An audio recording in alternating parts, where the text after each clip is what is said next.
একটা মেয়ে তার স্বামীর বাড়ি যাওয়ার আগে তার বাবাকে একটা প্রশ্ন করলো, আচ্ছা বাবা, আমাদের উঠোনে যেই গাছটা আছে ওইটা কি আমাদের পাশের বাগানে লাগানো যায় না? এই প্রশ্নের উত্তরে তার বাবা বলল, এই গাছটা 4 বছর পুরনো একটা গাছ।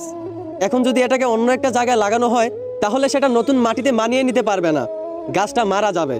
এই কথা শুনে মেয়েটা কাঁদতে কাঁদতে বলল, আচ্ছা বাবা, একটা 4 বছর পুরনো গাছ যদি তার জন্মস্থান ছেড়ে অন্য জায়গায় নিজেকে মানিয়ে নিতে না পারে, নতুন জায়গায় গিয়ে নিজেকে বাঁচাতে না পারে, তাহলে আমি তো তোমার ঘরে 22 বছর পুরনো একটা মেয়ে, আমি কিভাবে নিজের জন্মস্থান ছেড়ে অন্য জায়গায় গিয়ে নিজেকে মানিয়ে নিব?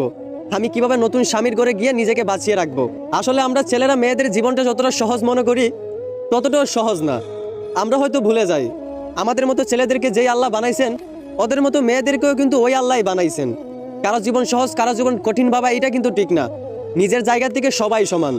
অন্যের জীবন সহজ ভাবার আগে একবার তার জায়গায় নিজেকে দাঁড় করে আন, তাহলেই তার কষ্টটা তার পরিস্থিতিটা আপনি বুঝতে পারবেন।